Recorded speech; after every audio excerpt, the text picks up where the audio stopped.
Maraming oras pang natitira para sa selebrasyon ng kasal. Subalit pakiramdam niya ubos na ang lakas niya.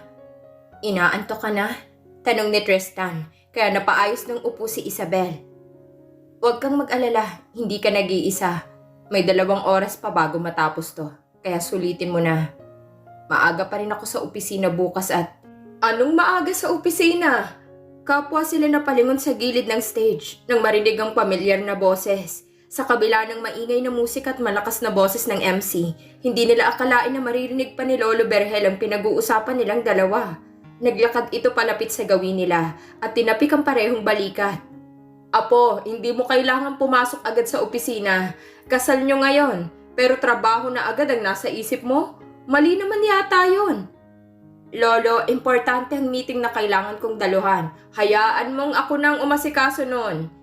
Ani ni Lolo Berhel, saka tumingin kay Isabel. Hindi rin naman tamang hayaan mo siyang mag-isa sa honeymoon yung dalawa.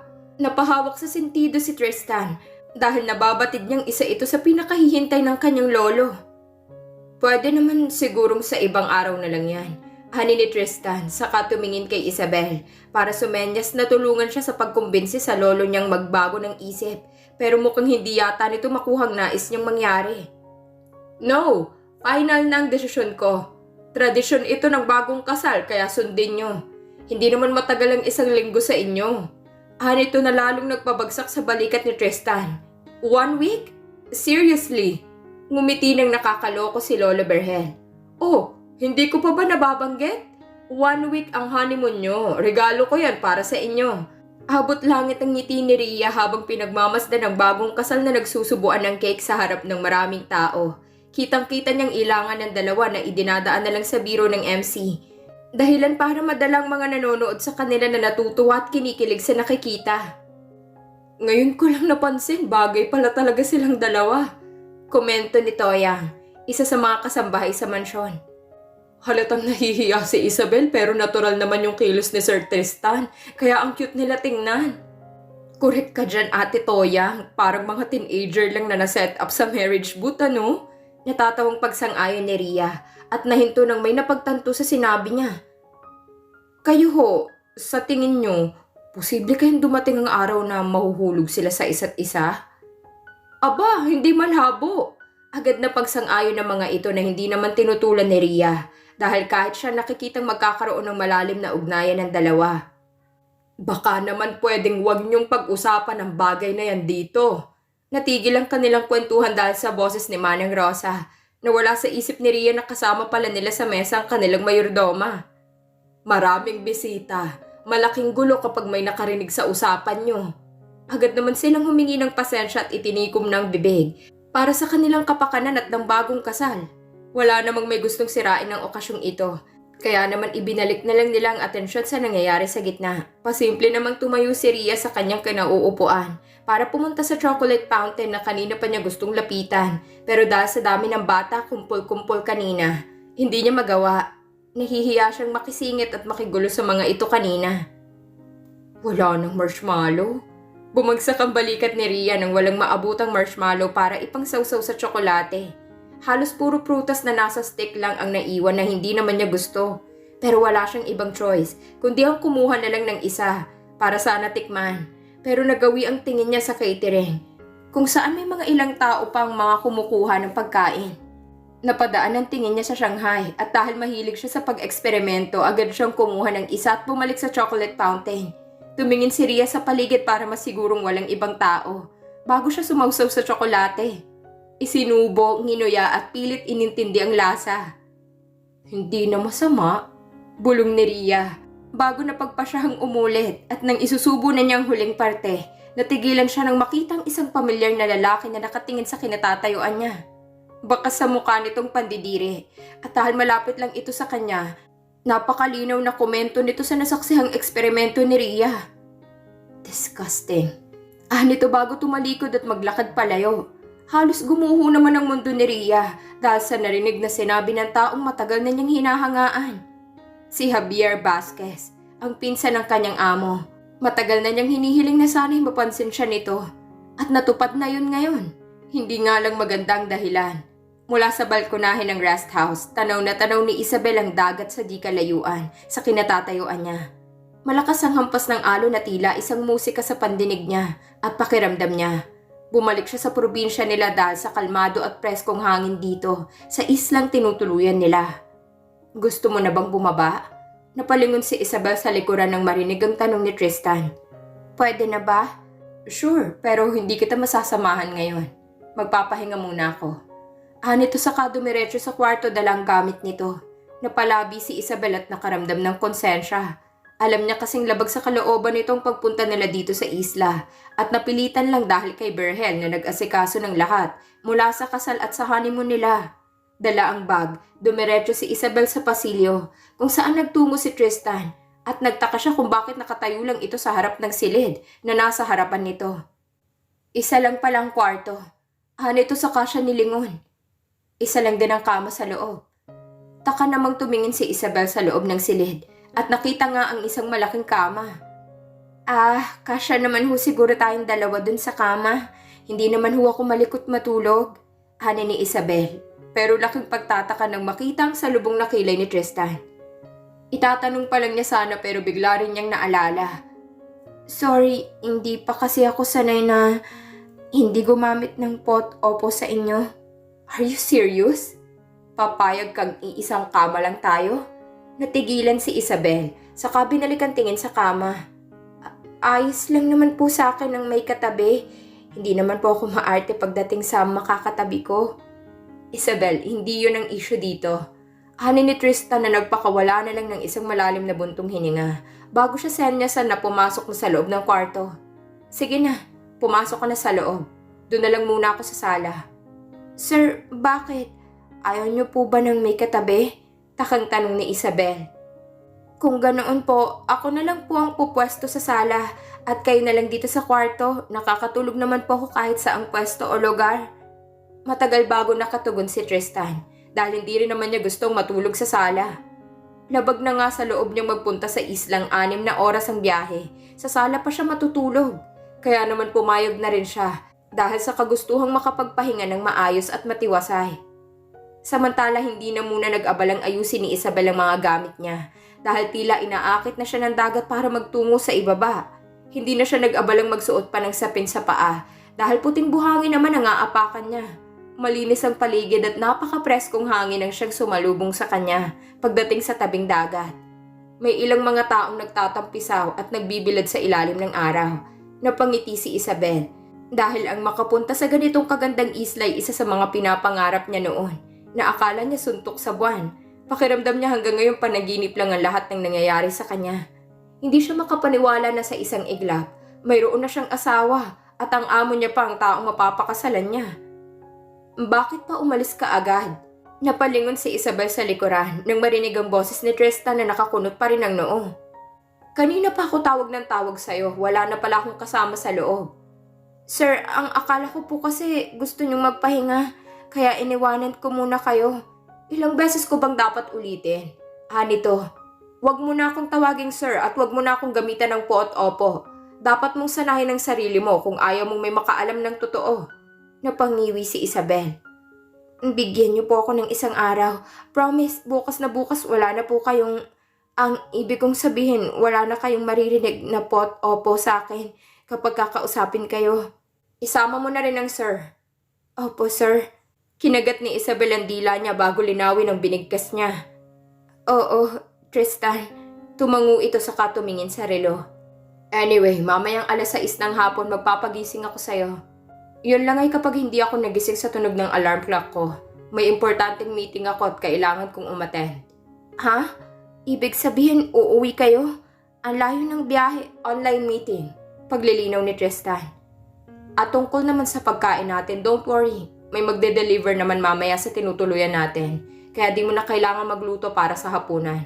Maliban na lang kung gusto mo magluto. Ikaw ang bahala. Nakangiting tumango si Isabel at inilagay ang kanang kamay sa dibdib niya. Ako na pong bahala sa mga yon. Bilang asawa niyo, tungkulin kong paglingkuran kayo. Biglang lumakas ang hampas ng hangin sa gawin nila at nagkaroon ng katahimikan sa pagitan nila. Malaki ang ngiti ni Isabel, subalit unti-unti rin ito naglaho nang makitang walang reaksyon ng lalaking nasa harap niya. May isa pa pala akong kailangang linawin sa'yo, ani ni Tristan. Kapag tayong dalawa lang ang magkasama, hindi natin kailangang umarte na parang totoong mag-asawa. Pero kapag nasa harap ng ibang tao, doon natin ipakita na kasal tayong dalawa. Bago pa muli makapagtanong si Isabel, tinalikuran na siya ni Tristan at naiwan siyang tulala at nagtataka sa biglaang pagbabago ng mood nito. May nasabi ba akong hindi maganda? Takang tanong sa sarili habang pinagmamasdan ng likuran ni Tristan palayo sa kinatatayuan niya. 8:00 na ng gabi ngunit hindi pa rin lumalabas si Tristan sa silid nito upang maghapunan.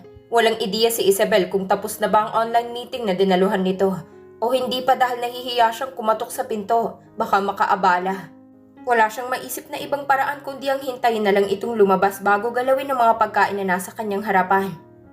Nagugutom na ako, buntong hiningang wika ni Isabel habang pinagmamasdan ang mga putahe sa mesa. Sa katunayan kanina pa niya gustong galawin ito, subalit pinipigilan niyang sarili dahil kailangan niyang hintayin ang kasama niyang maupo sa kabilang silya para sila'y sabay na kumain ng hapunan. Hindi niya gustong maunang sumubo dahil wala naman siyang ginasto sa mga pagkain dito. Hiya ang umiiral sa kanya. Kung kaya naman kahit kumakalam ng sikmura niya, tiis lang ang kanyang magagawa. Kinuha ni Isabel ang pitsyal na may lamang tubig para muling magsalin sa kanyang baso at ito'y inumin. Halos mga lahati na yung laman ng pitsyal sa kaiinom niya, kaya naman tumayo siya para sana'y salinan ito ng tubig. Nang makita niya si Tristan na sa wakas ay lumabas na. Hindi ka pa kumakain? Takang tanong ni Tristan nang makitang wala pang kabawas-bawas sa mga putahe sa harap nila. Hinintay kita para sabay na tayo, ani ni Isabel saka itinuloy ang pagsasali ng tubig sa dala niyang pitsyel bago muling naupo. Kakatapos lang ba ng meeting niyo? Halos kakatapos lang, ani to. Pero hindi mo naman ako kailangang hintayin. Dapat nauna ka na. Okay lang, hindi pa naman ako nagugutom. Pero trinaider siya ng sikmura niya dahil bigla itong tumunog para ipahiya siya. Ngayon pa lang naman, iling na lamang ang reaksyon na ginawa ni Tristan bago naupo sa silya at magsimulang kumain kasama si Isabel. Muling naging tahimik ang paligid at tanging kubyertos lang ang gumagawa ng ingay sa pwesto nila. Pasimpleng dinaanan ng tingin ni Tristan ang nasa harap niya na sunod-sunod ang pagsubo sa kutsara. Hindi niya maiwasang makaramdam ng konsensya dahil nagawa niya itong paghintayin kahit na wala naman siyang sinabing sabay silang kakain. 1 linggo silang mananatili dito sa isla pero hindi niya magawang iwanan ng trabaho sa syudad. Kaya naman kahit pinagbawalan siya ng lolo Berhel niyang magdala ng laptop, sinuway niya. Bakasyon ito pero yung isip niya nasa kumpanya. Hindi niya alam kung anong mangyayari sa 1 linggong pananatili nila dito. Pero alam niyang kailangan na may gawin siya. Gusto mo bang lumabas? Tanong ni Tristan kay Isabel nang hindi ito tinitingnan sa mata. Ngayon, pwede tayong lumabas? Hindi maitagong pagkasabik sa boses nito matapos marinig ang sinabi ni Tristan. Sige, lumabas tayo. Gusto ko rin kasing makita at mapanood yung mga taong nagsasayaw na may mga hawak na apoy. Gusto kong subukan. Nagsalubong ang kilay ni Tristan saka tiningnan si Isabel. Gusto mong subukan? Sanay ka ba? Hindi, pero mukha kasing masaya kaya gusto kong masubukan. Ani ni Isabel, saka nilunok ang pagkain nasa bibig niya bago magpatuloy. Pero ayos lang ba sa'yo na lumabas tayo? Baka kasi may gagawin ka pa, ayoko naman makaabala. Tapos na ang meeting ko kanina at wala naman akong schedule sa mga susunod na araw. 1 linggo tayo dito at ayoko namang isipin mo pinababayaan kita bilang asawa. Ani ni Tristan. Baka magsumbong ka pa kay Lolo. Gagawa pa ng paraan yun para magtagal tayo dito. Naku, wala naman hong problema sa akin kung maging busy kayo. Mas importante po ang trabaho nyo. Ani ni Isabel. Isa pa, ayoko namang makaabala sa inyo dahil alam ko namang hindi nyo talaga gustong magpunta dito. Pero napilitan lang kayo dahil sa lolo nyo. Pasensya na. Itinigil ni Tristan ang paggalaw sa kanyang kinakain para titigan ng diretsyo ito sa mata. Hindi ko alam kung paraan lang yan ang pangungonsensya mo, pero mahusay ka, gumagana. Kinuha ni Tristan ang basong nasa harapan niya para ito'y inumin. Anyway, sulitin mo na lang ang bakasyon na to dahil baka hindi na rin maulit to. Marami akong kailangan gawin sa kumpanya na kagaya nga ng sinabi mo, mas mahalaga. Hindi mo kailangan ma-pressure sa mga expectations ni Lolo sa'yo. Dahil hindi naman siyang nasa sitwasyon natin. Mag-enjoy ka lang at akong bahalang gumawa ng paraan. Sa narinig na kahinga ng maluwag si Isabel, ngunit hindi maiwasang isipin kung tungkol saan ang paraang sinasabi sa kanya ni Tristan. Wow, grabe! Ang gagaling nila! Halos kuminang ang mga mata ni Isabel habang pinanonood ang mga performer na nilalaro ang apoy gamit ang kanilang mga kamay. May nabubuong imahe dito na bumubusog sa kanyang mga mata at tila humahaplos sa dibdib niya. Pasado 10:00 na ng gabi ngunit ang isla ay punong-puno pa rin ng mga kaganapan, dahilan para magkumpulan ng mga tao sa bawat palabas na pumupukaw sa atensyon nila. Buhay na buhay ang dugo ng lahat at sa bawat lingon ni Isabel sa paligid niya, lahat ay may kanya-kanyang mundo.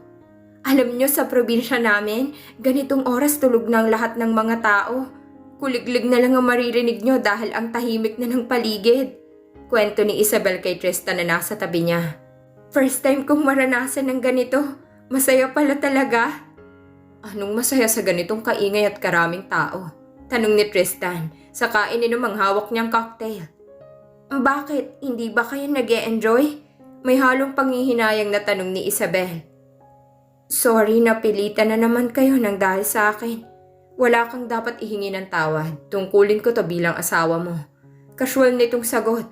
Hindi alam ni Isabel kung anong dapat niyang itugon dito. Subalit tumangutango na lang siya bilang pagsang-ayon. Hindi pa rin siya makapaniwala na meron na siyang asawa. Mabilis pa rin para sa kanyang mga pangyayari, pero sinusubukan niya na lang na sumabay sa agos ng buhay, kahit na wala siyang ideya kung saan siya dadalhin ng mga alon. Samantala, naging okupado naman ang isipan ni Tristan sa paghahanap ng paraan kung paano maitatawid ang sitwasyong kinalalagyan niya ngayon. Kagaya ni Isabel, hindi pa rin siya makapaniwalang mayroon na siyang asawa. Tila ngayon lang pumasok sa utak niya ang mga posibleng suliraning kahaharapin nilang dalawa. Apo, umaasa ang lolo na sa pag-uwi niyo 3 na kayong sasalubungin ko. Ang eksaktong salitang pinabaon sa kanya ni Lolo Berhel bago sila umalis patungo dito sa isla. Hindi niya maintindihan kung bakit sabik na magkaroon ng apo sa tuhod ang kanyang lolo. Gayong marami naman itong apo sa tuhod, mula pa sa angkan nila. Tumingin siya kay Isabel na nalilibang sa palabas na pinanonood nila. Kitang-kita niyang kainosentehan ng dalaga mula sa mga kilos at pananalita nito. Aminado siyang hindi naging maganda ang unang pagtrato niya dito. Subalit ngayong mag-asawa na sila, alam niyang kailangan niya ng mahabang pasensya para magkasundo silang dalawa. Estre, naputol ang balak na sabihin ni Tristan nang maramdaman ang pagbabibrate ng kanyang cellphone sa loob ng bulsa niya. Taka niya itong kinuha at lumitaw ang pangalan ng kanyang pinsan na si Javier. Bago niya ito sagutin, tinapik niya si Isabel para magpaalam na kailangan niya lumayo sa ingay para sagutin ang tawag. Nakangiti naman itong tumango bago siya umalis sa pwesto niya. Bakit? Bungad ni Tristan nang sagutin ang tawag. Bro, sorry sa abala sa honeymoon niyo pa. Pero may itatanong lang sana ako. Nito sa kabilang linya. Wala pa man itong sinasabi pero ramdam na niyang kalokohan lang ang lalabas sa bibig nito. Tungkol saan? Sandali itong natahimik. Kumusta ang honeymoon? Mayroon na bang naganap o magaganap pa lang? Isang malalim na buntong hiningang kumawala sa bibig ni Tristan. Hindi ugali ni Javier ang magtanong ng ganito, kaya batid niya kung sino ang nasa likod nito. Pakisabi sa kasama mo, hindi lahat ng bagay kailangan madaliin. Maaabutan niya pang 100 apo mula sa akin. Huwag ka mo siyang mag-alala. Hani ni Tristan sa kabinaba ang tawag. Alam niya kasing naroon ang kanyang lolo Berhel dahil hindi niya sinasagot ang tawag nito mula pa kanina. Kaya malamang humanap ng paraan para makibalita sa kanilang mag-asawa. Lumingon si Tristan sa gawin ni Isabel at nagsalubong agad ang kilay nang mapansing na wala na ito sa paningin niya. Naglakad siya pabalik sa pwesto nila at lumingon-lingon sa paligid sa pagbabaka sakaling lumipat lang ito ng pwesto. Pero ni anino nito hindi niya nakita. Muling hinarap ni Tristan ang cellphone at balak sanang tawagan ito nang may napagtantong isang bagay. Wala itong cellphone na dala o kahit na anong gadgets na malaking tulong sana sa kanya para makita si Isabel. Shit! Napamura na lamang si Tristan habang nililibot ng tingin ang paligid niya. Sa sobrang dami ng tao, alam niyang mahihirapan siyang hanapin ito. Pero imbis na magreklamo, nagsimulang pumilo sa mga paa para hanapin ang asawa. Magkahalong saya at excitement ang nararamdaman ni Isabel habang nakatingin sa dalawang magkasintahan na gumagawa ng eksena sa gitna. Nakaluhod ang binata sa harap ng dalaga na nagsisimulang tumulo ang luha ng isuot sa daliri nitong singsing na siyang katibayan sa nalalapit nilang pag-iisa.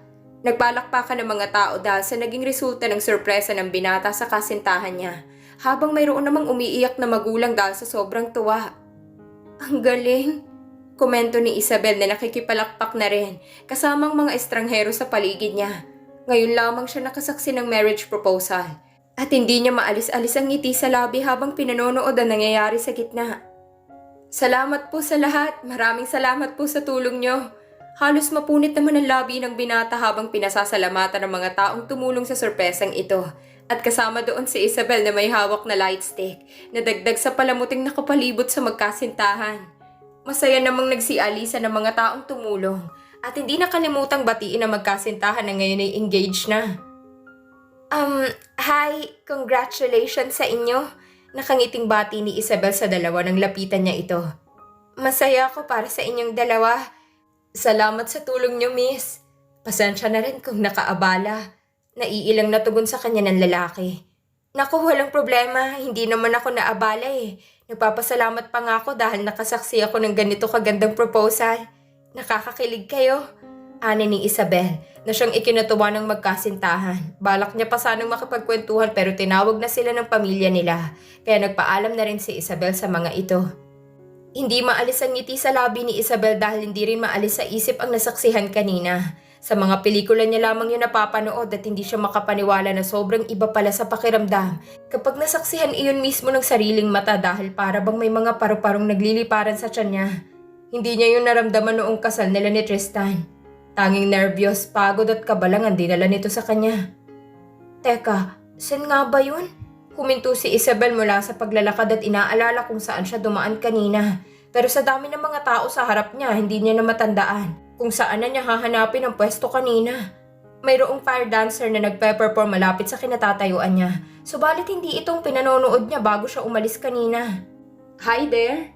May isang estrangherong lumapit kay Isabel. Maputi ang balat ngunit namumulang mukha na wari niya'y nakainom dahil sa amoy ng alak na sumalubong din sa kanya.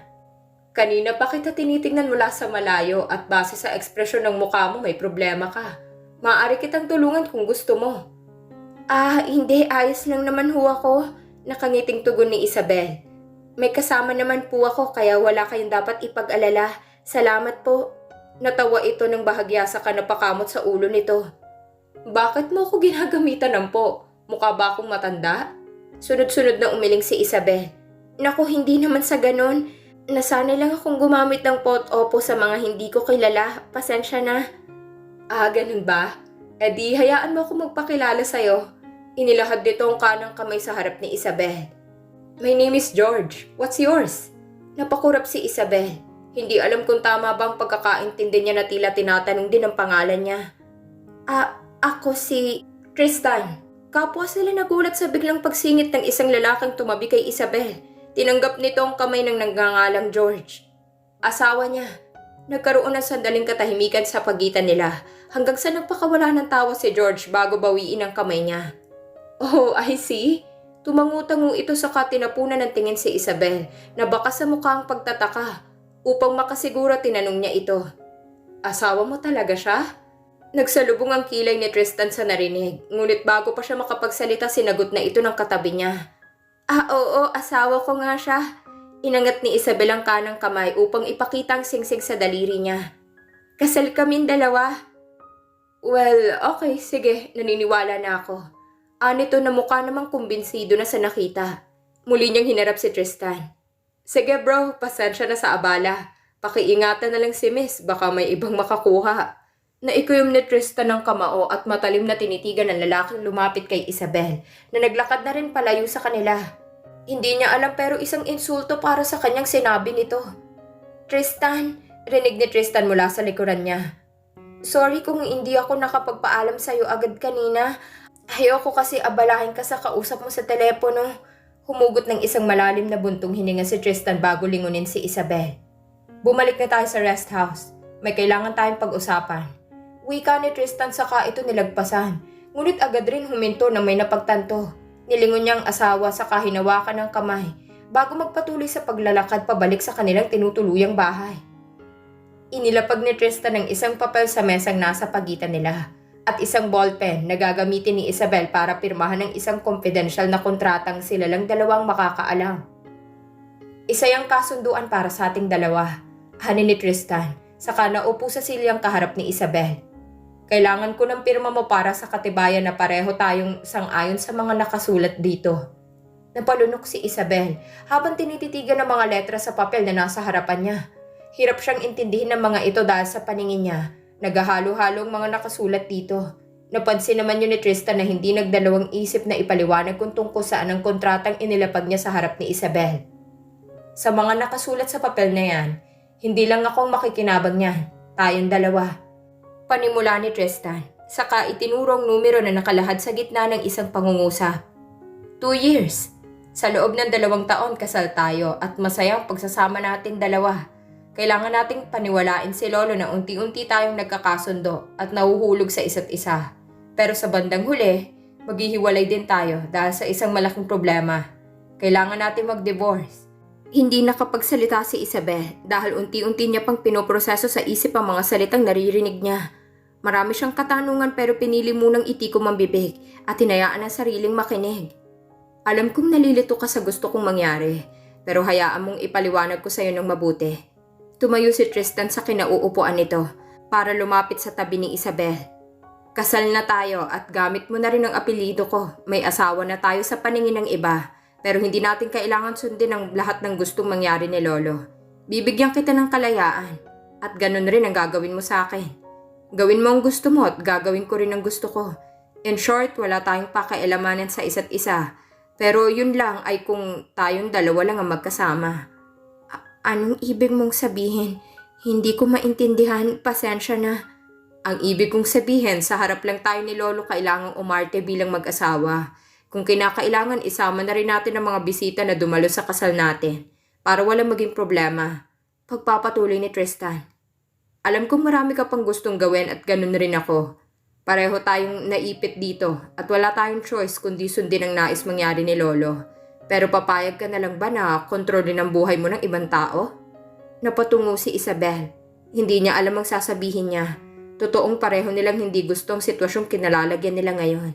Subalit hindi mawala sa isipan niyang maaaring mangyari sa kanyang lolo at lola. Kinakatakot niya na baka malaman ito ni Lolo Berhel at bawiin ang mga tulong na ibinigay nito sa kanila. Ikaw ba?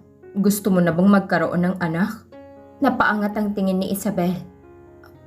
Ayoko pa, syempre. Wala pa yan sa isip ko. Kung ganun, bakit ganyan ang itsura mo? Hindi ka ba sang-ayon sa mga sinabi ko? Hindi naman sa ganun. Huminga ng malalim si Isabel, saka binalikan tingin sa papel na nasa harapan nila. Medyo nalilito pa kasi ako sa gusto mong mangyari at hindi ko pa makita kung saan ako makikinabang sa kasunduang ito. Nagsalubong ang kilay ni Tristan. Anong ibig mong sabihin? Hindi ba't nabanggit ko naman na bibigyan kita ng kalayaan gawin ang lahat ng gusto mong gawin? Bahala ka kung gusto mong magkaroon ng boyfriend, walang kaso sa akin yun. Basta huwag ka lang magpapahuli, hindi naman yun ang gusto kong mangyari, ani ni Isabel. Ang inaalala ko ay ang kalagayan ng lolo at lola ko sa probinsya. Paano na lang sila? Nagkaroon ng sandaling katahimikan sa sala. Hindi malaman ni Tristan kung dapat ba siyang matawa o maawa sa sinabi ni Isabel. Hindi siya makapaniwala na sa sitwasyong ito, kalagayan pa rin ng ibang taong iniisip nito sa halip na ang sarili. Pero sige, gagawin kong gusto mong mangyari, ani ni Isabel. Saka tumuwid ng pagkakaupo at kinuha ang ballpen sa mesa. Sa loob ng 2 taon, kailangan nating paniwalaan si Sir Berhel na pareho na nating mahal ang isa't isa. Pero pagkatapos nun, maghihiwalay na rin tayo dahil sa isang problema. Tama po ba? Tumango si Tristan sa kanya.